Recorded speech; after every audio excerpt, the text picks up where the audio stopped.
Hello, ambitious coders. My name is Shawn, and I will be your instructor today. You're watching Lesson 3 of the Data Science and Machine Learning series in Python. It has been renamed from something different, so do be alert of that in case you're getting confused.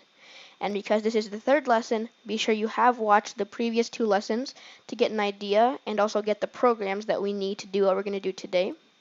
And speaking of today, what we're going to be doing today is Markdown mainly. We're going to learn how to use the Markdown syntax, but we're also going to run a few general Python commands to make sure that everything is going well before we get into the main things that we're going to do in this series.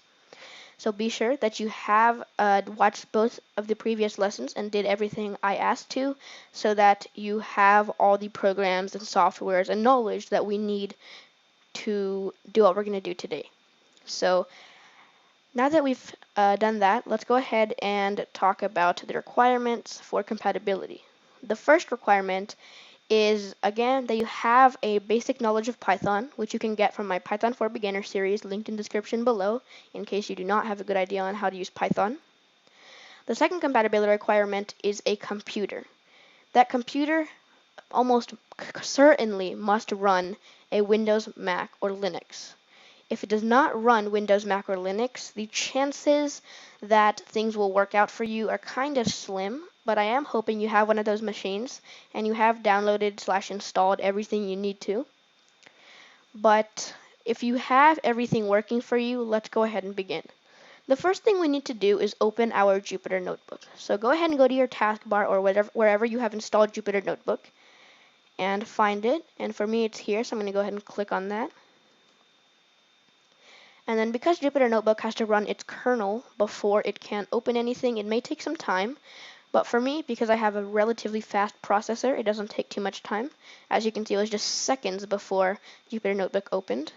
And if it did not automatically open for you, like it did for me here, you can of course copy and paste one of these URLs in your browser, preferably this one, because from what I have, often the other 2 URLs do not work. So I do like using this one because it almost always works. And then if you should get a similar interface to this. If you do have a different setup, including different folders, different items, and things like that, it may look a little different, but fundamentally it should look something like this. So if you do have our test notebook that we did in our previous lesson, then you can go ahead and delete that, because we're not going to really be using that at all anymore. So you can go ahead and delete that. That's just for making sure that everything is working properly. And if you've done that, let's go ahead and make a new notebook. So go ahead and click on New and then Python 3.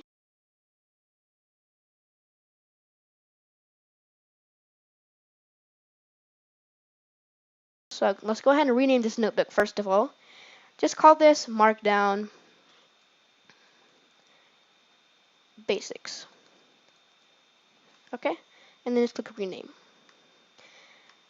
So now that we've renamed our Jupyter Notebook, as I taught you how to do in our previous lesson, we are now going to begin with what we actually need to do. So the first thing we're going to do is just a simple Python command.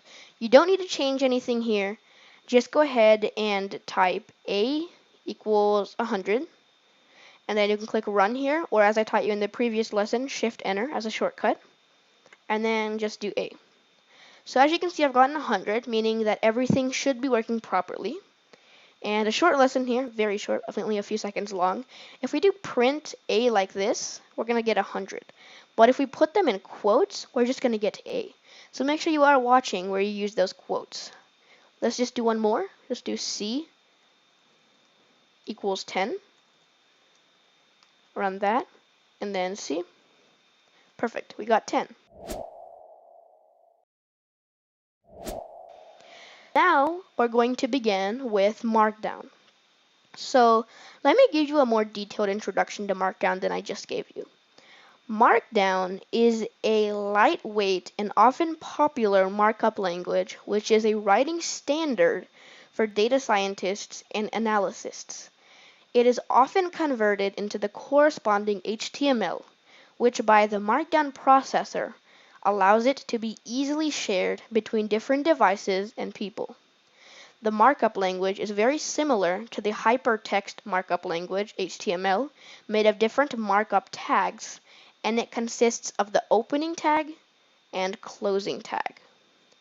So that is what Markdown really is, and quite coincidentally, that's what we're going to write down right now. So go ahead and write Markdown is a lightweight and popular markup language, which is a writing standard for data scientists and analysts. Sorry. It is often converted into the corresponding HTML, which by the Markdown processor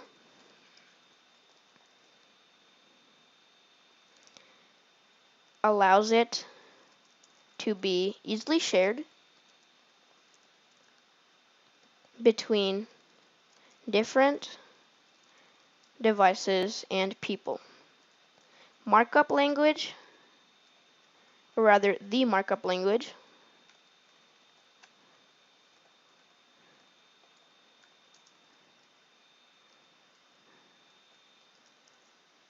is similar to the hypertext markup language, better known as HTML, and it is made up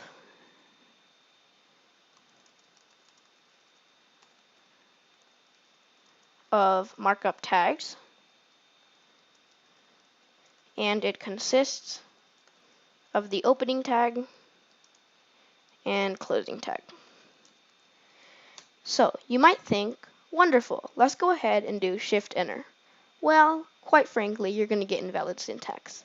Why? Well, because we haven't told Jupyter Notebook that we're going to write Markdown. As far as Jupyter knows, we're just running plain old Python. So go ahead and go back to this cell and go over here to code and switch it to Markdown, because Markdown, again, is more of a note-taking language than a programming language. And again, that is a bit of injustice to it to just call it a note-taking language, but we're going to be using it mainly for notes and sort of additions to our regular code. So we're going to go ahead and do Shift-Enter, or you can go ahead and click Run here again. And now it'll just put plain old text in your code. And that's really nice because it has a little section, because now instead of having to always put comments, you can just put plain old text without any comments or hashes or underscores or anything, just plain text for you to easily read in between your code. And that is actually the main thing we needed to write. Now, this is a lot, okay? Like, I'm not gonna lie, this is a lot. It's a lot to write, it's a lot to learn, and there's a million things that could go wrong. That's why I have attached this entire notebook that we're dealing with today into the description below. So if you go into the description box below right now, you can see there's a link, and if you copy that link and paste it in your browser, or just click on the link, it will download this entire Jupyter Notebook for you, and from there you can just go ahead and copy paste if needed. Again, you shouldn't do that because that is going to mean that it's going to be less useful for you because you're not going to learn as well that way. But if anything is going wrong, that is a good way you can just use for reference. So now that we've written that, let's go ahead and begin with our Markdown seriousness. This was just a simple Markdown, and this is actually what we're going to be using a lot. This is just our common Markdown. There's nothing special, there's nothing excessive, just regular old plain Markdown. Now, let's start using some HTML commands within Markdown. So the first thing we're going to do is use an ordered list. So to do an ordered list in a Markdown, you may think, what's the big deal? Let's just put what we need to put. So like 1, 2, 3, 4, 5, 6, right? Simple. We just put it in Markdown, and that should come out in a row, right? What if we just do spaces? You would imagine that this should come out in one row, right? Well, quite frankly, that's not how things work. It's going to come out in a line unless we put some special tags or special formatting. So the formatting we're going to use right now is going to be the OL. The OL is going to put it in an ordered list rather than just a list. So I'll show you the difference between just a regular old unordered list and an ordered list. But first, let's go ahead and put an ordered list. So what we're going to do is we're going to put these two special brackets and put an OL here. But we call these our angle brackets in case you didn't know, by the way. Now, let's put our first thing. So what we're going to make in this, we're actually going to use this ordered list as a learning opportunity. Rather than just putting random things, we're going to put what we can use within Markdown. But first is going to be block quotes. You might not know what block quotes are right now, and I don't blame you for that, but we're going to be talking about it later in the series, so don't freak out right now if you don't know what they are. So go ahead and do that. And we need one more thing though before we can say, all right, we're going to put this in an ordered list. We need the li tag within these angle brackets. So within it, just put li and make sure they are on both sides, okay? Okay, so the next thing we're going to put, and this time we don't need to put OL, by the way. We just need to put code section. And then put the li brackets on both sides again. I would definitely recommend you just copy the li tag and paste it on both sides because that'll make your life a whole lot easier than having to put it each individual time. But let's go on. The next thing is a mathematical symbol.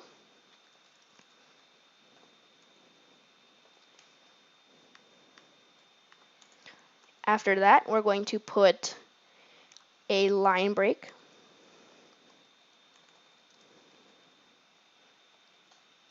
The next thing is going to be bold and italic text.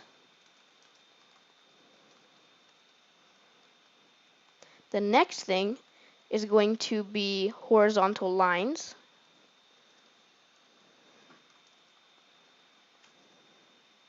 Again, if you do have any issues, please do refer back to the notebook, which is linked in the description below. Horizontal lines, then ordered list, which we're actually making right now.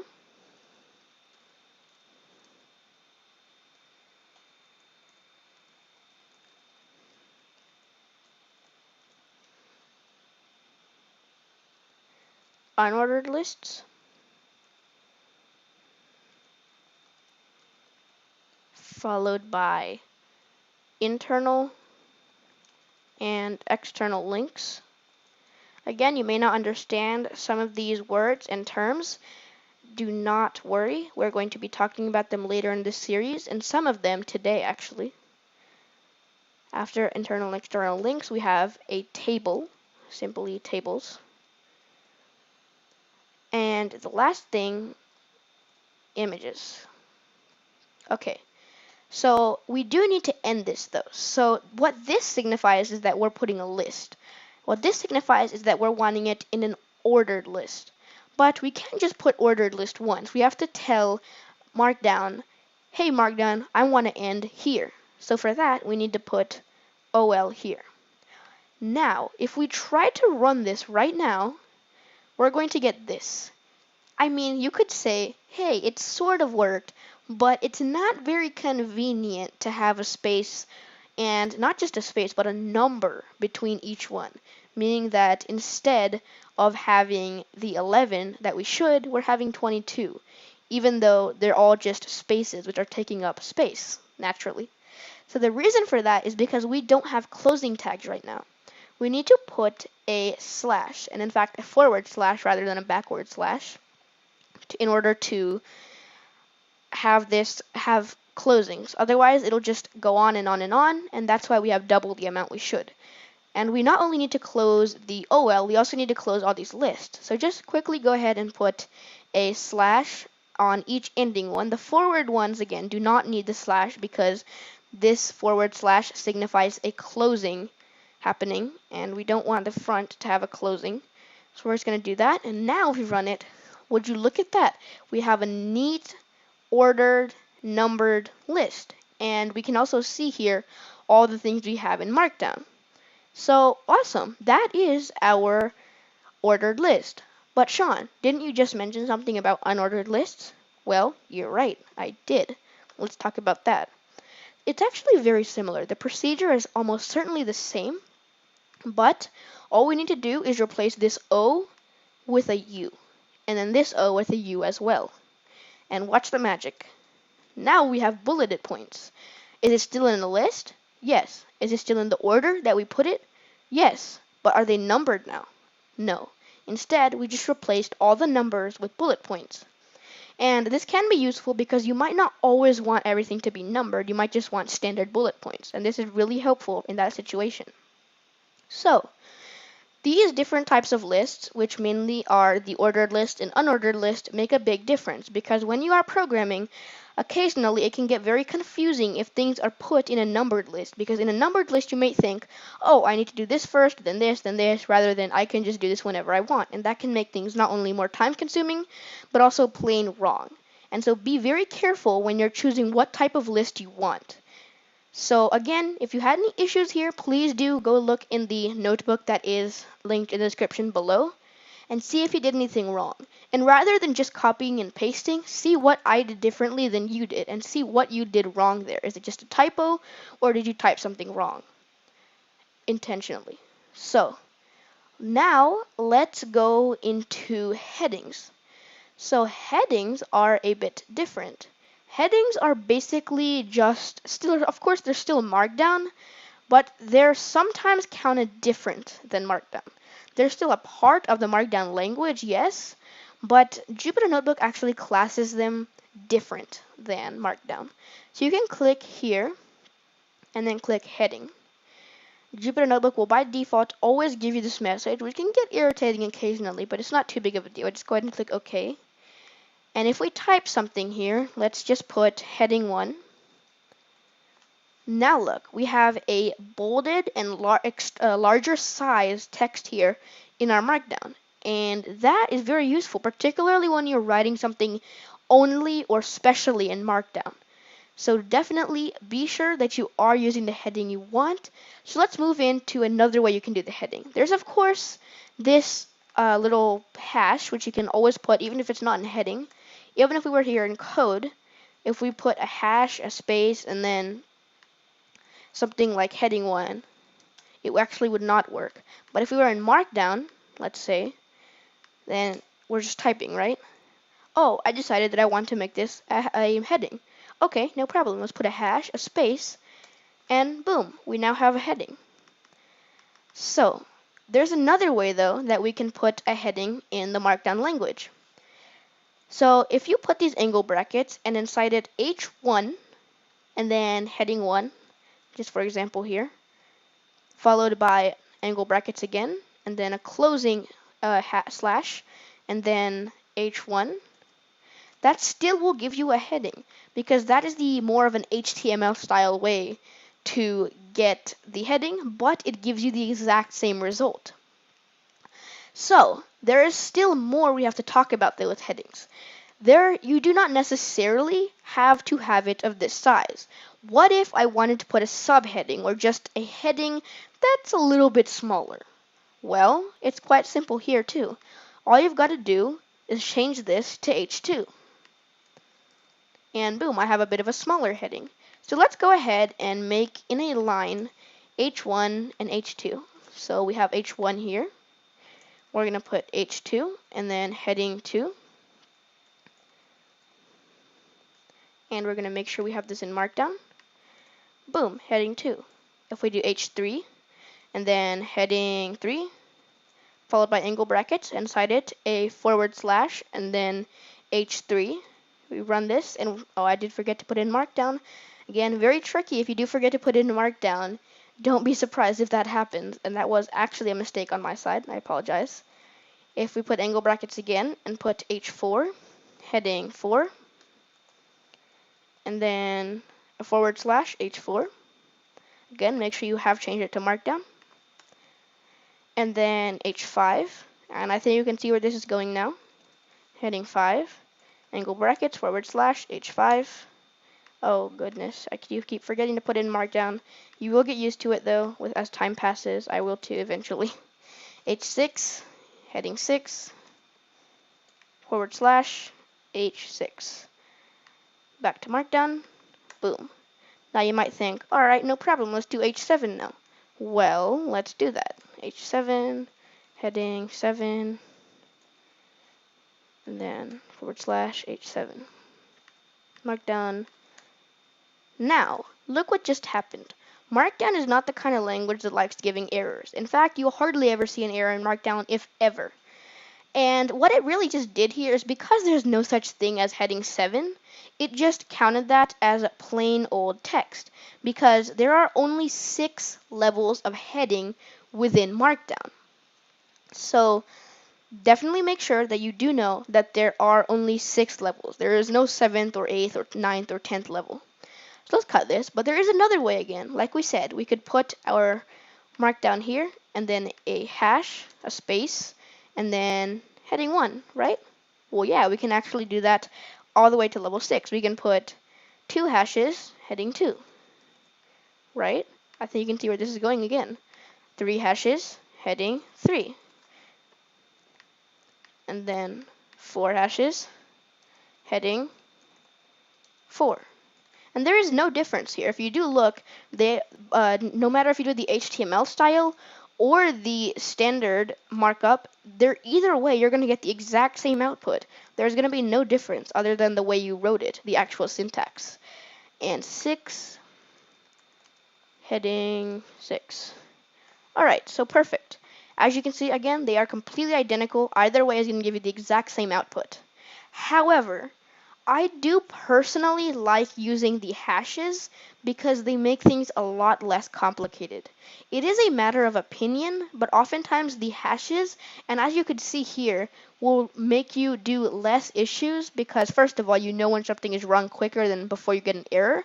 And it's a lot easier, quite frankly, to put hashes than it is to have to put, H1 or H2 or H3. So again, those hashes are a lot easier in my opinion, but it is completely up to you what you want to use. So do make sure, I want to go ahead and add before we finish with our headings, that there is a good practice I want you to remember. If you are using the hashes, a issue that I often see that people do all the time is they put a hash and they're like, I don't know, they're just putting heading 1 and they're like, oh my god, that didn't do anything. Why do I not have it as a heading? Well, the problem is you forgot the space.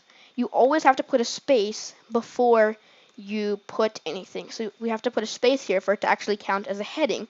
Otherwise, Markdown will just think that you are putting a standard text thing with a hash at the beginning. So make sure you are putting a space between that, and you may forget it in your beginning days, but eventually you will get used to it. So let's talk about how we're going to use paragraphs. So of course we got how to do lines, lines, just standard lines, like for example, I love Markdown. Right? It works perfect. But what if we wanted to write a whole paragraph? Well, Markdown has a solution for that too. The solution is to simply put a blank line between where you want the space. So let's say I truly love Markdown. And then a blank line, and then one line down. I think I'm going to use Markdown all the time when I use Jupyter Notebook. And then don't forget to change it from code to Markdown. And then run this program, and as you can see, things have been brought down on 2 different lines. And the reason I say you need to add this space is because, say for example that we cut this space and we just put it 1 line below. Well then, Markdown is going to think that we put this all in 1 line and we want it to be in 1 line. So it's going to put everything in 1 line, actually for your convenience rather than for difficulty. So do make sure you add an extra line if you are using the Markdown style. But that's the Markdown style. Let's talk about the HTML style. For the HTML style, it's a bit more simple. All we've got to do is put 2 angle brackets, a P, same thing at the end here, P, and then here as well, P, and then /P. Okay, perfect. So now if we if we run this program, we're going to still get it on 2 different lines. And again, either way will work. Either way is just as good, to be fair. But, and this is quite important, I don't think, and this is again a matter of opinion, but also a matter of fact, you shouldn't really use a you shouldn't really use indentations. So for example, you can put sorry, let me just cut that and start a new line here. Okay, so let's say I put I love Markdown. I will use it. Okay? So if we do that, everything works fine. Correct? Yeah. But that's fine, but what if we wanted to put indentations? Well, unless it's in a list, quite frankly, just do not indent paragraphs. So if you do this, it can, like these two spaces here, it can seriously result in issues with formatting. Definitely try to remain away from indenting in Markdown unless you are dealing with a list. And that is very true advice, and in fact, it's more of a fact than opinion, because it can cause issues with formatting often, and while it might not necessarily, it is a good practice to stay away from that. So, let's go ahead and move on to line breaks. So line breaks are basically just paragraphs, but not paragraphs because they're more simple. So, the way we do this in Markdown is quite simple.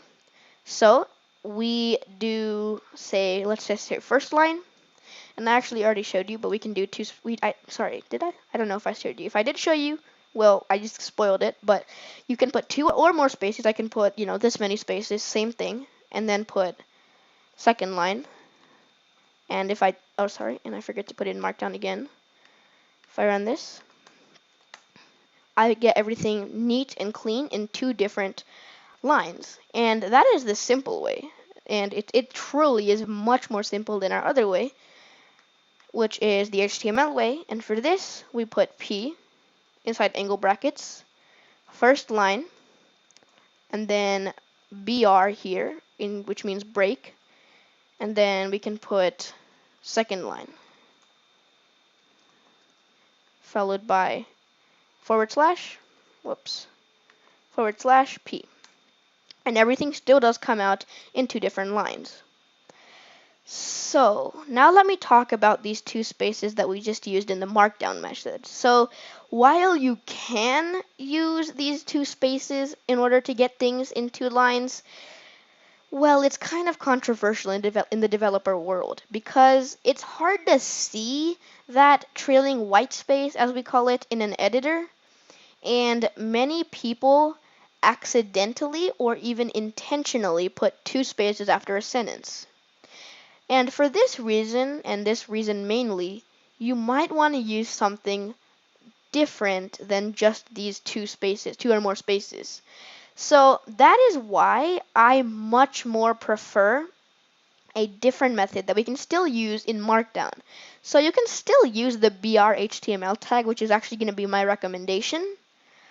But the Markdown method, again, it works most of the time, but it can cause some compatibility issues. And when I say compatibility, I mean more compatibility with the human mind and how you're writing your code than with the program itself. The program will understand most of the time, but try to use the HTML method if possible, because otherwise it will just mess things up oftentimes. So there are, again, other methods that are actually Markdown methods to do it, but those will cause compatibility issues with some softwares, and so I don't want to introduce you to that because it's not a good habit to even use those. So let's talk about emphasis. So emphasis here is going to be our bold and italic. So to put bold text, we're just going to put 2 asterisks or underscores before and after a word or a phrase. So to bold the middle of a word for emphasis, we're just gonna add 2 asterisks without spaces around the letters. So let's talk about the Markdown method, which I just said. So for Markdown, we can just put bold text is awesome. Woohoo! Make sure you change it to Markdown. And then let's just put 2 asterisks on either side of bold text. And if we do this, the bold text is bold now. And one more thing real quick, I know it's pretty quick, but let's go ahead and talk about this. When you take out these, it looks like does 2 asterisks have made the entire phrase bold, and so you might be like, oh, why should I write the whole thing? If it's already bold, why don't I just run this? Well, it only shows as bold because it just assumes that your next pair of asterisks is going to be here. So make sure that you are putting your asterisks in the right spots and enough of them. Don't get fooled by the very tricky Markdown formatting things, which include this preview of things being bold. So I'm just going to go ahead and return that to its original position. And there's another way though. Let's use our underscore method. So let's put bold text is truly awesome. And then let's put in Markdown again. Instead of asterisks this time, use underscores. So we put our 2 underscores here. We run this. It's absolutely the same output. It does the bold text in the same manner, the same frequency, the same amount, and the same time. And let's do one more example. The bold Markdown. So for here, and I did not mean to run that, we're going to put in Markdown. And let's put our asterisks, in this case, the middle of the word. If we do this and run this, we can also get bold in the middle of the Markdown. And we can also put the underscore underscore bold underscore underscore Markdown if we want.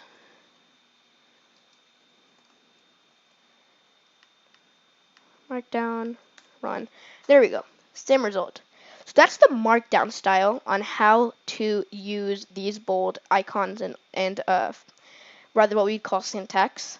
But let's talk about the HTML method. The HTML method is also kind of similar, but it is definitely different syntax. So let's put HTML bold text is the best. And then let's change this to Markdown. And so for this, we're going to use our strong function of HTML. So around bold text, I want you to put angle brackets, and inside it, put strong. On this side of bold text, I want you to do the exact same thing. 2 angle brackets, inside it a / though, because again, we are closing, and then strong. If we run this, then boom, same exact result. Same frequency, same time, and of course, same amount of effort.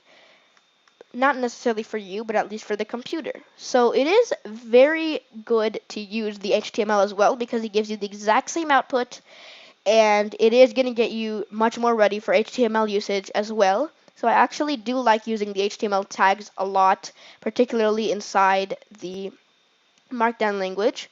But if you have put that, again, it should run properly just like this. And then let's do it again in a different example. Let's put HTML is amazing, particularly the bold text. If we run this, and I did not mean to run that, sorry, we put it around HTML, strong, and then a / strong, then boom, again, we have our bold right there, and everything works just as we need it to.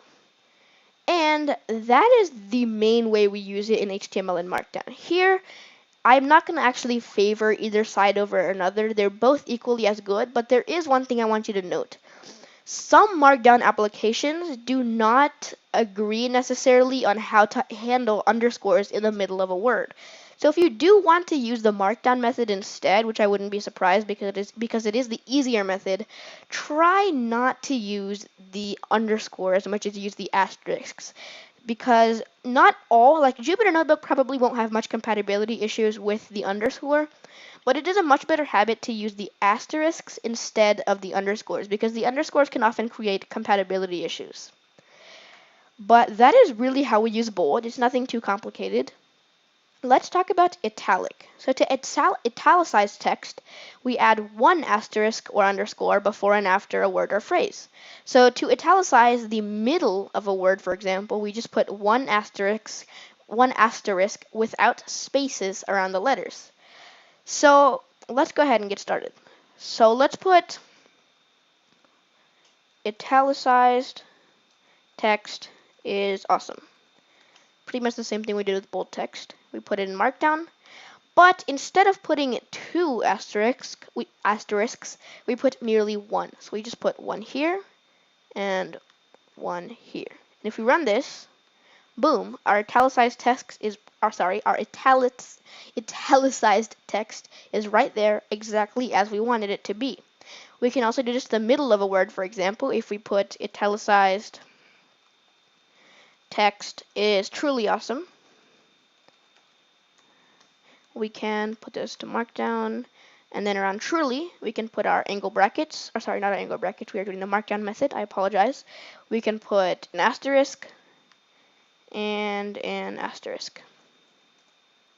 Sorry, that is not an asterisk. Okay, and it gives you the exact same result, same amount of time, same frequency again. And the other way we can do it is italicized text.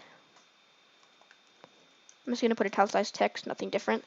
And around italicized, you can put underscores. And not two, but only one. So if we do that, change this to Markdown, then this will also produce the same output. But again, please do try to use the asterisks rather than the underscores, because the underscores, once again, can cause many compatibility issues. And so it's just a better idea to use the asterisks, because if you get the habit of using underscores, then you're going to always want to use underscores, and then, you know, compatibility issues, problems in the future, that kind of stuff. So try to use the asterisks or the HTML method, which I'm about to show you right now, instead of the underscores. So let's put italicized text in HTML as the best. Alright, we change this code to Markdown. And here, let's put our EM tag. So EM, of course, inside angle brackets, is how we put emphasis that we want to have something italicized. And this is the HTML method. So we put a / EM. Now if we run this, then boom, same output, same time, same frequency once again. So this is, let's go ahead and continue with this. We can put it in the middle of a word as well. So I love italicized text. Put this in Markdown. We can put EM. Whoops. Okay, this side as well. / EM. Boom. Italicized is italicized. And that is the HTML method. And then once again, please do try your best to not use the underscores, because those can cause compatibility issues in many cases. And from experience and from what other people say, you can see that using underscores is actually quite rare because of the problems that come with it. So try to use the asterisks or the HTML method, but let's talk about how to use bold and italic at the exact same time. So let's actually start with the HTML for once, because we've been starting with the Markdown method for the beginning pretty much this entire time. So this time, let's use bold and italicized text rule. And then again, change this to Markdown. And what we're going to do is put 3 asterisks. So instead of just 1, we put an entire 3. And boom, we have it not only bold, but also italicized. And this is really, normally when you use bold and italic text, you're really trying to put emphasis on something. So we have it there, and let's also do the same thing with our underscores. Bold and italicized text rule, particularly with underscores. And again, I don't actually agree with this statement because I do not like using the underscores, again, for the compatibility issues. But let's put 3 underscores. Whoops.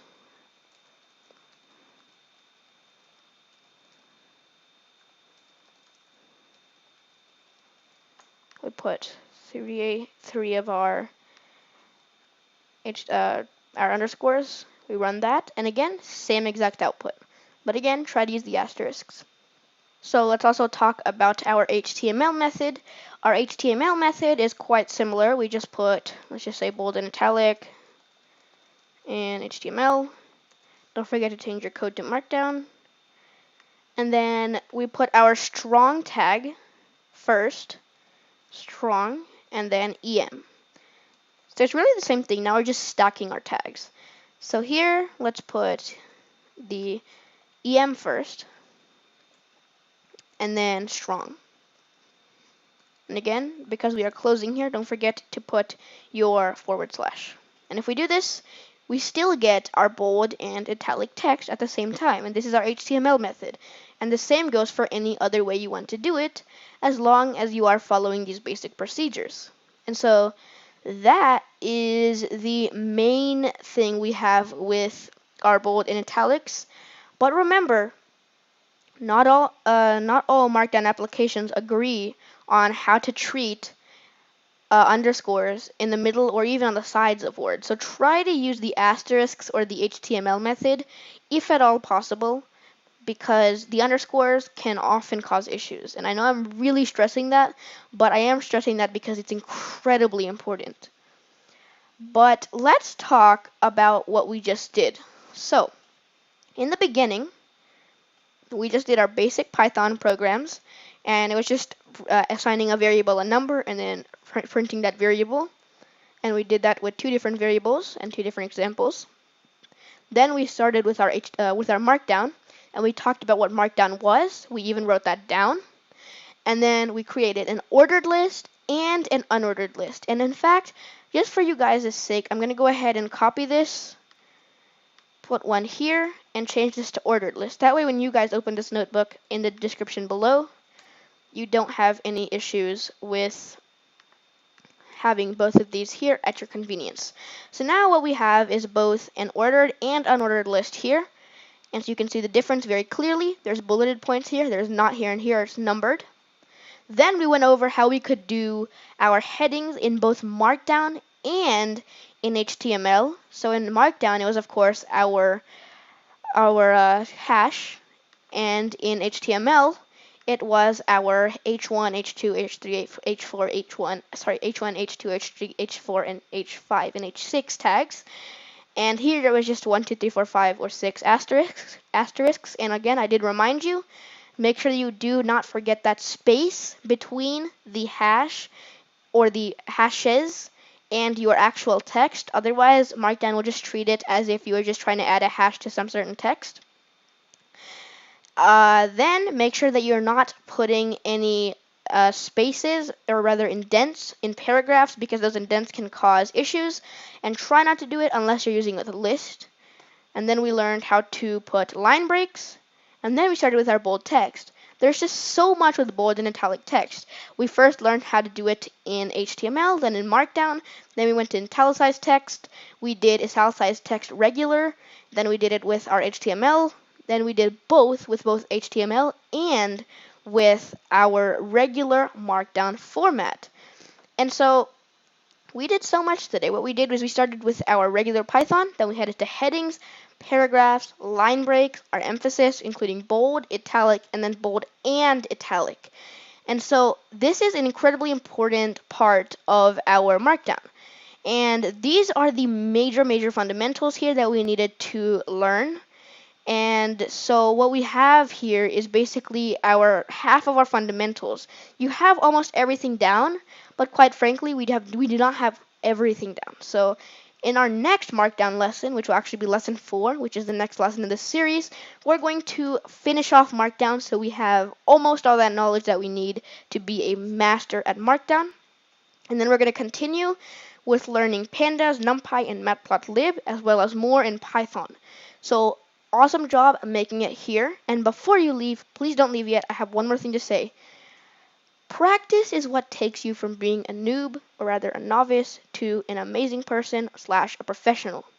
So, if you want to go from being down here all the way to up here in programming, you're going to need to practice. There is nobody, that lives on this earth that is a master and is perfect at programming, and nobody ever will be, because programming is constantly being updated and there's too much to learn to actually put in your brain. But we can at least get the basics down. We can keep learning and always keep learning. But if you just watch this lesson, you did what I did now, and then you just moved on with your life, that's not going to work.